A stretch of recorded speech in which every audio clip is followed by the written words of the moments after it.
Quando se chama delegado Pablo, o que pesa mais, o delegado ou o Pablo político?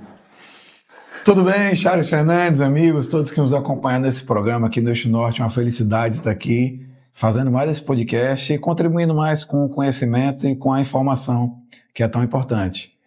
Eu costumo dizer, eu já estou há 19 anos como delegado de polícia, que eu perdi o meu primeiro nome. Meu nome é Pablo Oliva, eu passei a ser só o delegado Pablo. Então ele já me precede, onde eu chego, por onde eu ando, tudo que eu faço, as pessoas já costumam sempre se referir comigo delegado. Depois que eu ingressei na política, eu passei a ter mais um prenome que é o deputado também. Aí eu brinco que eu estou acumulando função como delegado e como deputado. Mas é uma felicidade poder responder para as pessoas e para todos aqueles que me encontram, se quiser me chamar só de Pablo, será uma felicidade também. Fique à vontade, né, meu irmão? Olha só, vou pegar minha colinha aqui porque tem um currículo interessante. Acadêmico formado em Direito, ingressou na Polícia Federal como delegado em 2007. Sim. Né?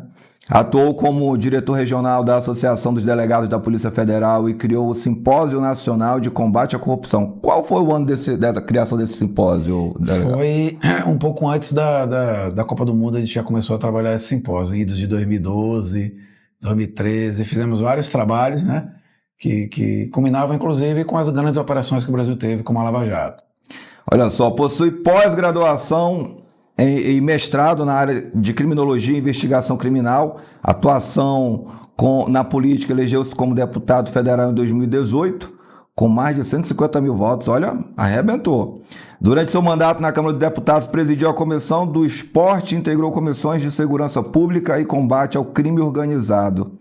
Defende pautas voltadas à segurança pública, endurecimento das leis penais e combate à corrupção. Concorreu em pleitos subsequentes na política local, que nós estávamos conversando agora há pouco, né, que foi em 2023. Verdade. Delegado, hoje o Estado está perdendo para o crime? O país perde para o crime, talvez o mundo esteja perdendo para o crime. Nós temos uma estrutura muito organizada de poder na criminalidade que ela não existia.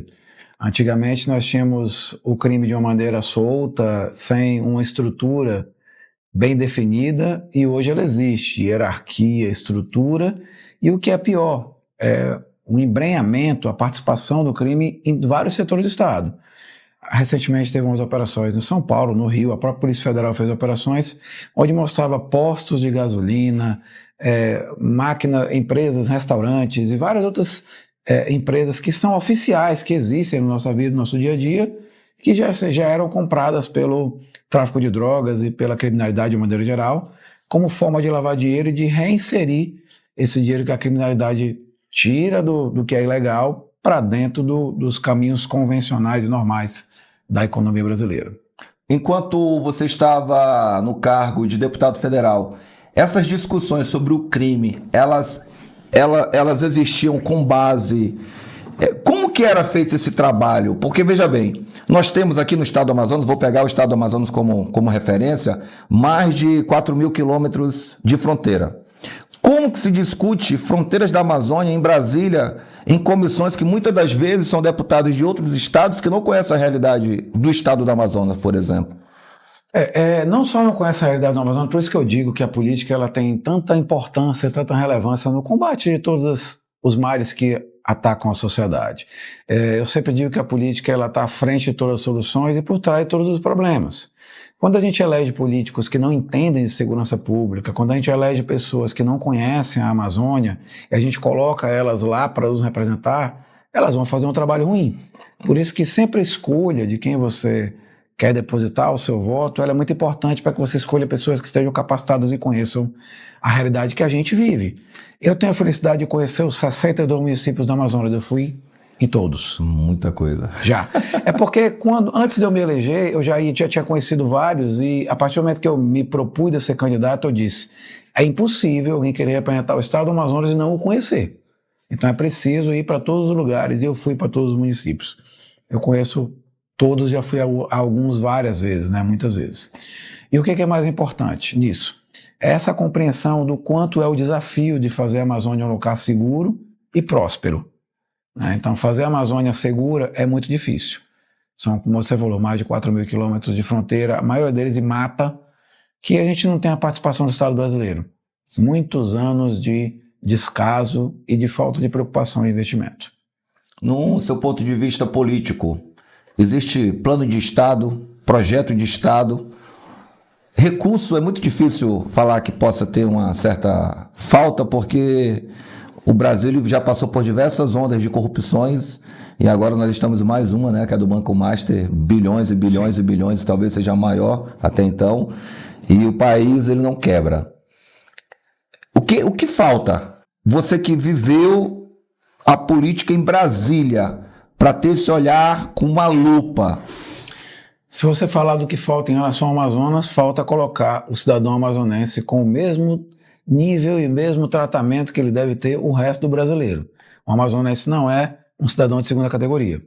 Quando eu vejo uma ministra como a Marina Silva dizer que nós queremos a BR-319 para passear, é porque ela não conhece a realidade de quem vive aqui. Ela quer, e muito desse governo de esquerda, quer que a gente fique engessado no lugar, como se fosse um bicho empalhado na parede, ou como se a gente ficasse dentro de um quadro.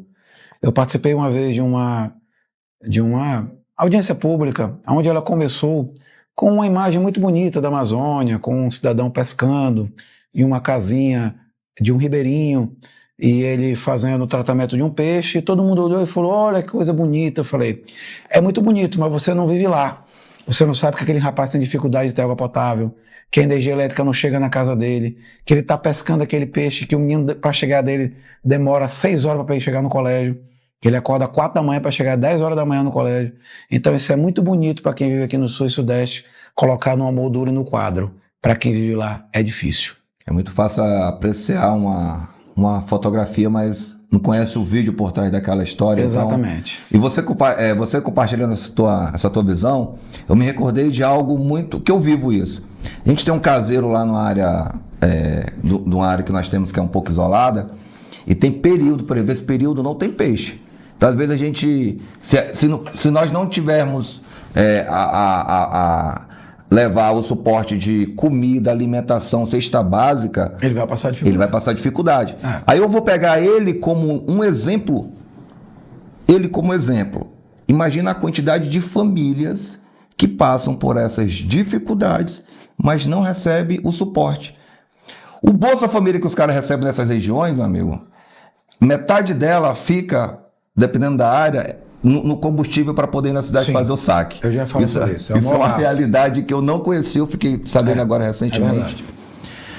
Então, assim, o estado do Amazonas é um estado muito rico, mas precisa desse olhar, um olhar mais humano, um olhar mais humanizado para aqueles que fazem a Amazônia, né? Sim. Se você tira uma pessoa dessa área ribeirinha, um cidadão, você deixa uma área descoberta, deixa uma área desprotegida para que possa ser desmatada, para que o crime possa tomar posse daquela região. Sim. Então, é um conjunto de fatores que, de fato, colocar uma lupa. E muito me surpreende os comportamentos da Marina Silva, que ela é nortista, ela é do Acre, ela é minha conterrânea. Exatamente. Mas o mais impressionante é que ela vem como política pelo estado de São Paulo, porque o Acre não quer saber dessa mulher. Já não é mais ela, não. É porque o nortista já percebeu que ela quer colocar o cidadão daqui da região amazônica como se fosse alguma coisa para ser colocado dentro de uma vitrine ou de um lugar para ser admirado e contemplado. Nós não somos objetos para ser contemplados, somos cidadãos que merecemos ter o mesmo direito que todos os cidadãos brasileiros. Eu quero aqui, antes de entrar nas discussões de outras ideias, Pablo, gostaria que você pudesse fazer um resumo da sua vida antes de entrar na política, antes de ser o delegado Pablo, que as pessoas conhecem. Nós temos uma nova geração de eleitores, uma turma que está votando pela primeira vez. Sim. Uma turma muito inteligente, por sinal. Tá? Uma turma que raciocina, que sabe o que é e o que não é. Eu gostaria que você pudesse discorrer um pouco sobre a sua vida. CPF, Pablo. Vamos lá, é complicado falar de si mesmo, mas a gente vai tentar fazer uma espécie de currículo resumido. Exatamente. Falando da minha pessoa, eu sou amazonense, nascido em Manaus, filho da Cachoeirinha, me criei nesse bairro e num beco da Cachoeirinha, e lá eu tive contato com tudo que você pode imaginar de bom e de ruim. Eu sou fruto de um resgate de um projeto social. Caramba! Porque vários coleguinhas meus, já naquela época, perderam a vida para a criminalidade, para o tráfico, para uma série de coisas que já existia naquele tempo, não tão grande quanto hoje, mas já existia.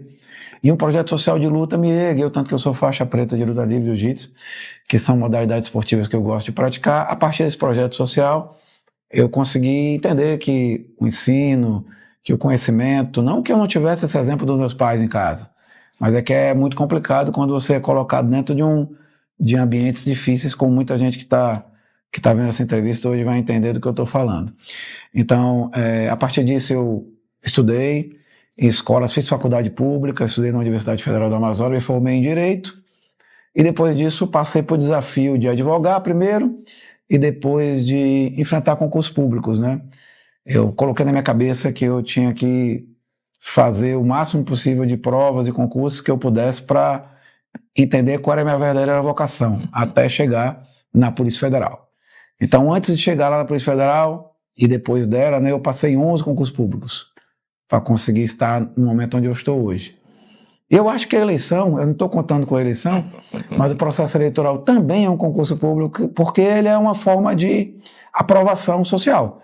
As pessoas, elas escolhem, e esse momento que elas escolhem significa que elas estão colocando alguém que elas acham que as devem representar da melhor forma. Muito bom.